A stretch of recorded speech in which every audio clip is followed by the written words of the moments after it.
A difficult week for Barcelona. This is the front cover of Sport. Ferran Torres on the brink, basically, of signing for Barcelona, and Barca is said to have raised their offer for the Man City player. Meanwhile, Mino Raiola, Erling Haaland's agent, of course, has said maybe this summer, maybe the summer after, when talking about his client's future. But there is a big chance that he will leave this summer. He can and will take the next step. Bayern, Real, Barcelona, City, these are all options. So, Sid, what did we miss here? Has Barcelona suddenly had some injection of cash that we didn't know about?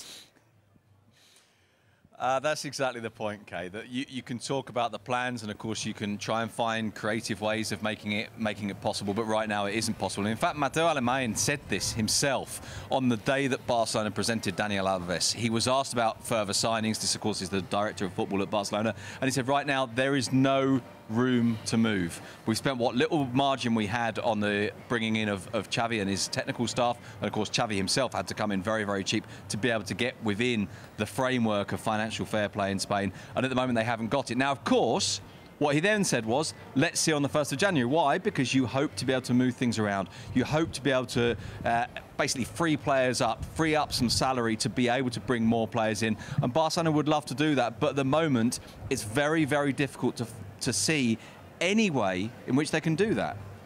Obviously, it is looking that way. But Pablo, for you, obviously, with everything that's gone on with Barcelona, especially in the past week, if there was some way they could work this out, this is exactly what they need. Some players of these type of names coming into Barcelona, surely. Yeah, well, I cannot believe how player they let agent talk too much these days. I mean, you know, obviously Barcelona needs top players. This is something we have seen. Even Xavi came into the club, and you know, the philosophy and all that, but the quality is not there. I mean, they need to improve the squad. They have some young players with a huge potential, but obviously they need at least 3 or 4 top players to improve the squad or to get better. It's not been a good week, has it, Craig, for Barcelona? And now you're seeing this. Week? Well, I know. You can add like a month, maybe 6 months, maybe longer. No, it's not. And it wasn't wholly surprising that the result away at Bayern was the way it was, even though Bayern had already qualified. Nagelsmann put a strong team out. German mentality from over there. Let's go for it. Look, I think there needs to be a game of patience here because, OK, January's a few weeks away, or 3 or 4 weeks away, whatever it is.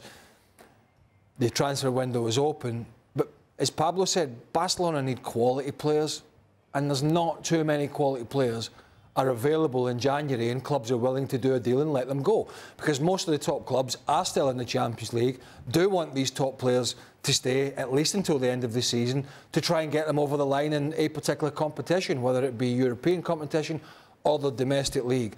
So I don't think there's any point going from the frying pan to the fire, going out bringing players in for the sake of it, and then having the same problem again come the summer. I think for Barcelona, it's not just about finance, it's about patience, and it's about waiting for the right players. Otherwise, they're going to revisit that same old story. And after that game just the other day, Xavi said a new era now begins for Barcelona. Sid, if we are to paint any type of positive picture for Barcelona fans, what could we give?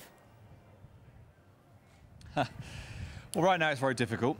I think in a way, by saying that this is a new era, what Xavi's really saying is that things have to change from here. And I suppose the positive spin on this could be that perhaps the nature of this defeat and the fact that Barcelona are out this early gives him added authority to make changes, added authority to move against players that maybe he might otherwise have been disinclined to do. But to be honest with you, I think Xavi had that anyway. And I go to what both Pablo and Craig were saying, the idea of bringing in a player who's of a really elite level for Barcelona. It feels like the players they need now, they need transformative players. Players that are so good that they change the whole atmosphere at the club, not just players who come in and play well. And of course, you look back and you think about the impact that Ronaldinho had the last time that Joan Laporta was president. And maybe that's what you need now. A player that kind of changes the atmosphere around the whole place, because we know, of course, that one of the other things that needs to change is the culture of the club. And that, of course, does start with Xavi, and that does start now, or maybe even a couple of weeks ago. Thanks so much for watching ESPN on YouTube. And for more sports highlights and analysis, be sure to download the ESPN app. And for premium content and live streaming, subscribe to ESPN+.